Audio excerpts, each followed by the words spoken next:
नमस्कार दोस्तों, स्वागत है आपका हमारे चैनल पीसे स्टडी में। फ्रेंड्स, चूँकि आज टेलीग्राम ग्रुप में कई जो है एक फ्रेंड्स ने जो है एक रिक्वेस्ट किया कि सर मेंस का नोट्स कैसे बनाया जाए और काफ़ी दिनों से मैंने वीडियो भी नहीं बनाया हुआ था, तो मेंस के रिगार्डिंग ये पूरा वीडियो रहेगा कि किस तरीके से एक नए एस्पिरेंट को नोट्स बनाना चाहिए, क्या करना चाहिए और क्या अप्रोच रखनी चाहिए मेंस के लिए, किस तरीके से आंसर राइटिंग करना चाहिए। जिसमें मैं छोटी छोटी बातें जो होती हैं, बेसिक बातें होती हैं, ज़्यादातर बच्चों को पता होती है, बट कुछ जो नए एस्पिरेंट होते हैं उनको दिक्कतें आती हैं, खासकर नोट्स बनाने में। क्या करना चाहिए, किस तरीके के सोर्स को जो है पढ़ना चाहिए, सारा कुछ मैं इस पर डिस्कस करूँगा। तो अगर आप मेरे चैनल पर नए हैं फ्रेंड्स, तो चैनल को सब्सक्राइब जरूर कर दीजिए और चैनल को लाइक भी करिएगा। तो चलिए फ्रेंड्स, स्टार्ट करते हैं। तो सबसे पहले तो जहाँ तक नोट्स की बात है फ्रेंड्स, नोट्स से पहले आपको मेंस में देखिए क्या करना है। सबसे पहले आपके पास सिलेबस होना चाहिए। देखिए पूरा वीडियो ध्यान से सुनिएगा, बहुत बेसिक तरीके से मैं बताऊंगा, ठीक है। सबसे पहले आपके पास क्या होना चाहिए, एक सिलेबस होना चाहिए, उसका फ़ोटोकॉपी होना चाहिए। आपके पास क्या होना चाहिए, फ़ोटोकॉपी। आप जो है जो मार्केट्स में सिलेबस की बुक आती है या कहीं से भी आयोग की वेबसाइट से डाउनलोड कर लीजिए, कहीं से भी आप उसको पढ़िए, या ध्येय IAS की वेबसाइट पे जाइएगा, वहाँ पे जो है सिलेबस बहुत अच्छे से दिया हुआ है।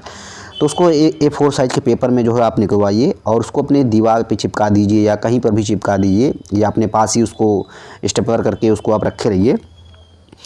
तो उसमें आपको सबसे पहले तो आपको अपने सिलेबस को बहुत अच्छे से देखना है, बहुत अच्छे से, ना केवल देखना बल्कि उसको समझना है।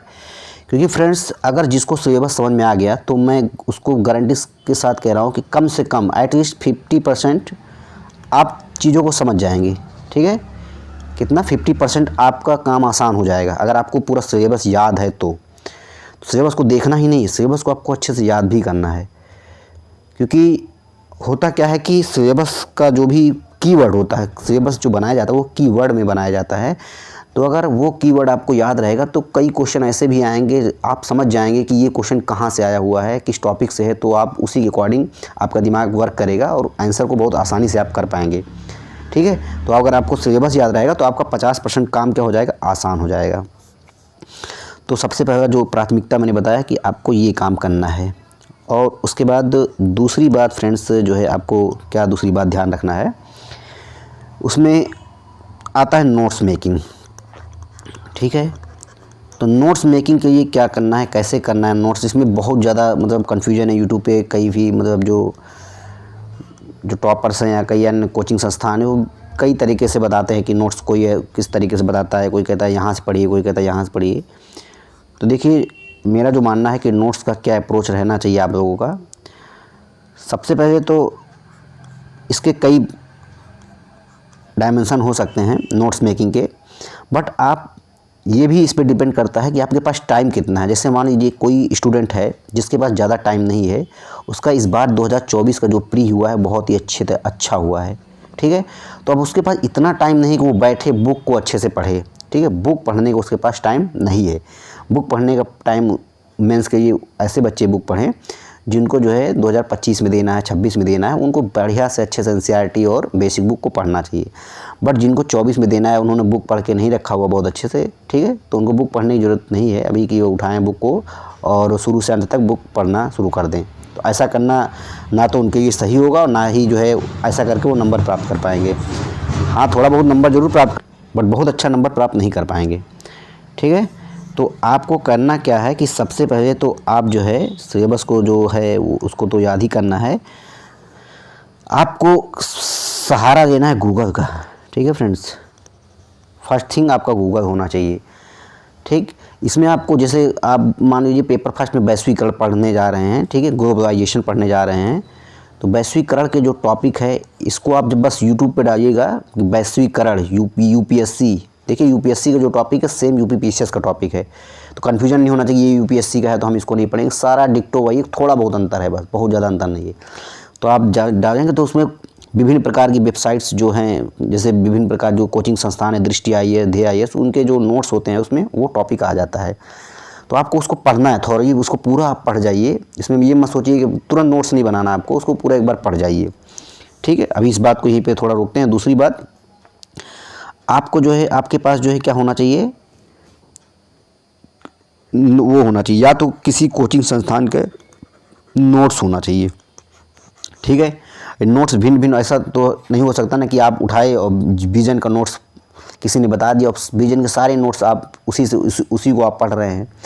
होता यह है कि विभिन्न जो संस्थान होते हैं या कोई जो नोट्स होते हैं, तो जैसे कि कोई, जैसे आप मान लीजिए पॉलिटी, लक्ष्मीकांत की बुक काफ़ी अच्छी मानी जाती है, काफ़ी बच्चे उसको पढ़ते हैं, उसी तरह नोट्स में भी है। तो जिस संस्थान का जो नोट सबसे बेहतर हो आप उसको परचेज करिए, ठीक है। जैसे उदाहरण के लिए आप जो है पॉलिटी के नोट्स में, जैसे मुझे ऐसा लगता है कि मंजेश सर जो हैं DIS के टीचर इसमें दृष्टि में हैं, तो उनकी नोट्स काफ़ी अच्छी मानी जाती है, ठीक है। दृष्टि उसमें जो है पॉलिटी के लिए। तो उसी तरीके से जैसे हिस्ट्री का नोट्स है, मणिकांत सर का नोट्स काफ़ी अच्छा माना जाता है। तो भिन्न भिन्न जो टीचर हैं, जो विभिन्न प्रकार के जो संस्थान हैं, वहाँ के कई जो, जैसे कि अब इथिक्स के नोट्स की बात करें तो उसमें जैसे शून्य IAS का नोट्स काफ़ी अच्छा माना जाता है, ठीक है। इस तरीके से नोट्स आप लोग जो है, अब ये आपका काम है, आपको ये खोजना है कि कहाँ से कौन सा नोट्स किसका बेहतर होता है। अब हर नोट्स को आप पूरी, ऐसा नहीं है कि उसको उठा के बस पूरा पढ़ना शुरू कर देंगे उसको शुरू से, उसमें आपको सब पढ़ना है। जो नोट्स आप परचेज करेंगे उसमें आपको पढ़ना सब है, बट आप साथ साथ गूगल का भी सहारा लेते जाएंगे। तो इन दोनों को मिक्स करके आपको क्या बनाना है, एक अपना नोट्स बनाना है, ठीक है। अब आपको समझ में आ गया होगा जो 2024 वाले हैं कि आपको कैसे नोट्स बनाना है। जैसे उदाहरण के लिए आपको GS जो है फर्स्ट का नोट्स बनाना है, तो उसमें कई सेक्शन हैं, पता होगा आपको कि जैसे कि हिस्ट्री है, आर्ट एंड कल्चर है, वर्ल्ड ज्योग्राफी है, ठीक है, वर्ल्ड हिस्ट्री है। तो इस तरह के टॉपिक्स हैं। तो आप उस जो है क्या करेंगे कि उसमें छोटे छोटे टॉपिक जो सबसे पहले जो इजी हैं, अब ऐसा नहीं है कि आप जैसे वर्ल्ड हिस्ट्री से क्वेश्चन कम आते हैं। एक चीज़ मैं आपको और बताना चाहूँगा फ्रेंड्स, PYQ, ठीक है। PYQ बहुत इंपॉर्टेंट है। इसमें क्या करना है कि ना केवल IAS का PYQ, साथ साथ PCS का PYQ भी आपको देखना है, और ये भी देखना है कि किस टाइप के क्वेश्चन आते हैं, कहाँ से क्वेश्चन बना रहा है। तो 2018 से UP PCS का जो भी पेपर हुआ 2018 से 2024 तक, सारे क्वेश्चन को आपको देखना है, ठीक है।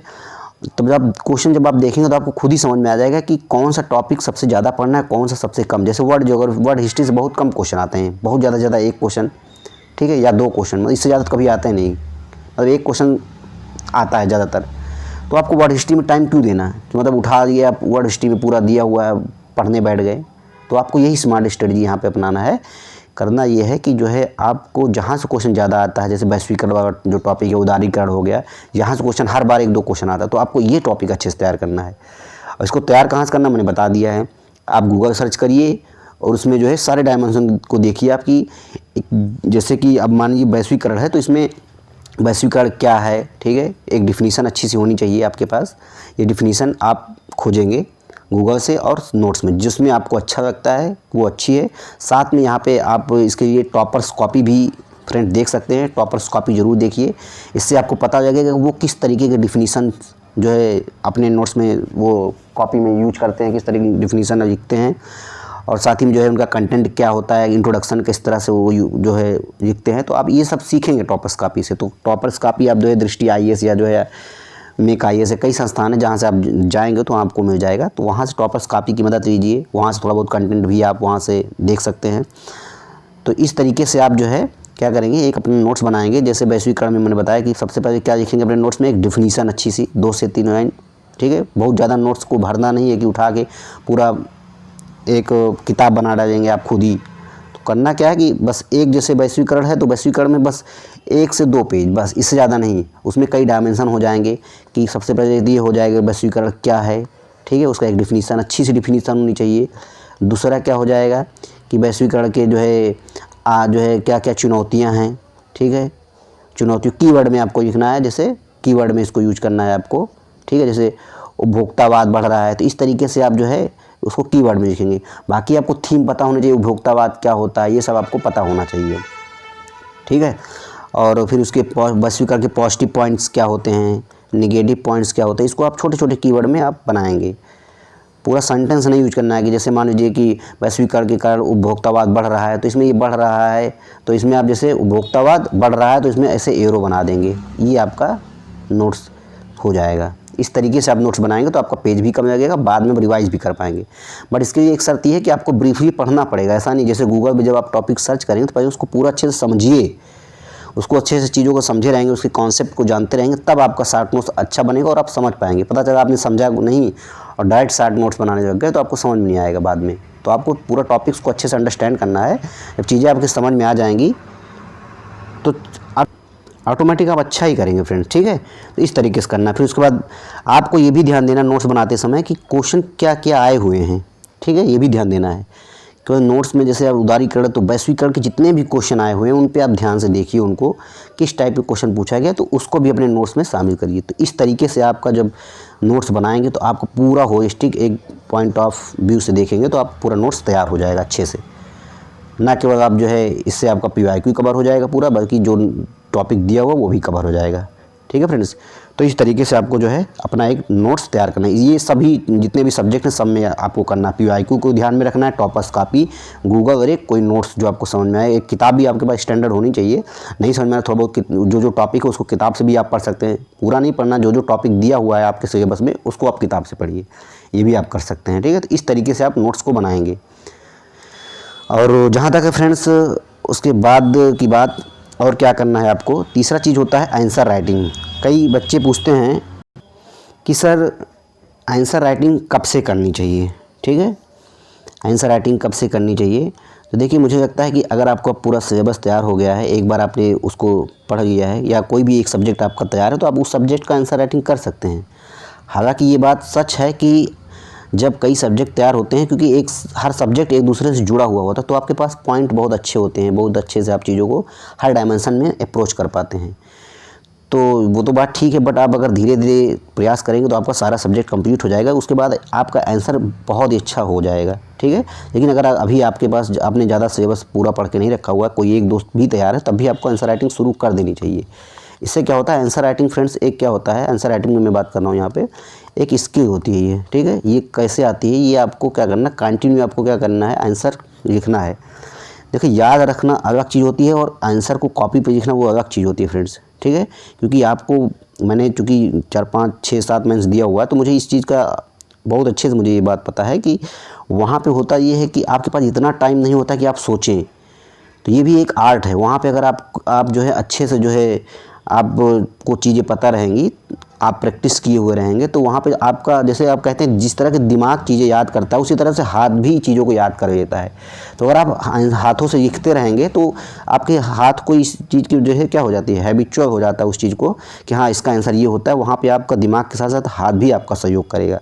तो इसी वजह से मैं कह रहा हूँ कि केवल याद रखना एक अलग चीज़ होती है, उसको कॉपी पे जो है पर्यवेक्षित करना वो अलग चीज़ होती है। इस वजह से आपको आंसर राइटिंग करना चाहिए, ठीक है। उसकी स्ट्रक्चरिंग भी बनाना चाहिए। जैसे कोई आंसर आपको नहीं लिखने का मन कर रहा है तो आप जो है क्या करिए, मोटा मोटा बस उसका इंट्रोडक्शन दिमाग में सोचिए, थोड़ा सा लिखिए उसका मेन बॉडी क्या क्या होगा, कंक्लूजन में क्या क्या होगा। तो इस तरीके से आप करने का प्रयास करिए।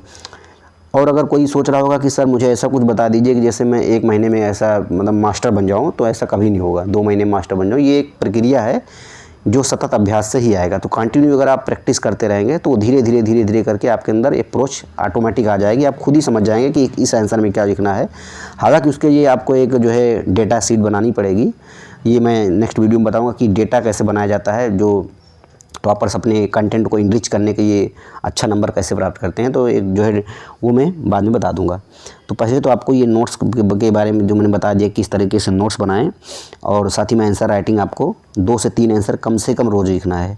बहुत ज़्यादा क्वेश्चन की भरमार के पीछे मत भागिए। कम से कम आपको क्या करना है कि जो PCS जो बेस पेपर आयोग ने आयोजित करवाया हुआ है, तो उसका जो है मेंस का पेपर हो गया, IAS का पेपर हो गया, बहुत से मतलब इतने तो बहुत से क्वेश्चन आए हुए हैं, तो उनको आप बस प्रैक्टिस करिए। धीरे धीरे जब प्रैक्टिस करेंगे तो ऑटोमेटिक आप जो है एक जो है सिलेबस के रिदम में आ जाएंगे। जब चीज़ें आपके दिमाग में कीवर्ड बैठने लग जाएंगे धीरे धीरे करके, तो आप धीरे धीरे करके बहुत ही अच्छा आंसर लिखने लग जाएंगे। तो इस तरीके से आप क्या करेंगे, प्रैक्टिस करेंगे। और साथ ही में जो है जो नए एस्पिरेंट हैं वो जो है अभी ज़्यादा भटकाव में ना रहें और धीरे धीरे प्रैक्टिस करते रहें, क्योंकि अभी क्या है कि कट ऑफ को लेकर बहुत ज़्यादा असमंजस है। और दूसरी बात यह है कि क्वेश्चन काफ़ी ज़्यादा ऐसा सुनने में आ रहा है रॉन्ग है, तो कई बच्चे जो है उस स्थिति में नहीं है कि होगा कि नहीं होगा। कई बच्चे जो है उसमें मैंने देखा है कि उसमें अटके हुए हैं। तो क्योंकि ये सबके साथ है तो आप क्या कर सकते हैं, बट अगर आपका मैंने बताया था कि 76 77 से 78 आसपास है, तो आप ज़रूर मेंस की तैयारी थोड़ा बहुत करते रहिए। साथ साथ आर प्री की भी आपका एग्ज़ाम लगा हुआ आगे आएगा, तो उसकी भी तैयारी करते रहिए। तो इस तरीके से आप जो है पूरी तरीके से थोड़ा टाइम इधर दीजिए, थोड़ा टाइम उधर दीजिए। लेकिन जिनका जो है 85 के आसपास एकदम सेफ़ जोन में है, मतलब कि काट कूट के भरी, क्योंकि अगर अभी आयोग जो है आंसर चेंज करेगा, थोड़ा बहुत हो सकता है ऊपर नीचे होगा, तो उनके ऊपर ज़्यादा इफेक्ट नहीं आएगा। ठीक है, तो ऐसे बच्चे तो सेफ जोन में, वो तो तैयारी स्टार्ट कर सकते हैं एकदम पूरी तरीके से, अपना मेंस को दें अभी। ठीक है, तो इस तरीके से आप तैयारी करिए। और साथ में अगर आपका और भी कोई मेंस के रिगार्डिंग फ्रेंड्स जो है GS 5 GS 6, ठीक है, जिसमें इस बार मेरा जो है 110 और 105 नंबर था, टॉपर के बाद सेकंड हाईएस्ट नंबर था। तो अगर आपको GS उत्तर प्रदेश स्पेशल के संबंधित कोई भी समस्या हो तो ज़रूर कमेंट करिएगा। जैसे मुझे समय मिलता है आपके ये निःशुल्क जो प्रक्रिया है मेरी वो चलती रहेगी। और अगर आप चैनल पर नए हैं फ्रेंड तो चैनल को सब्सक्राइब करिए, लाइक करिए और शेयर करिए। धन्यवाद।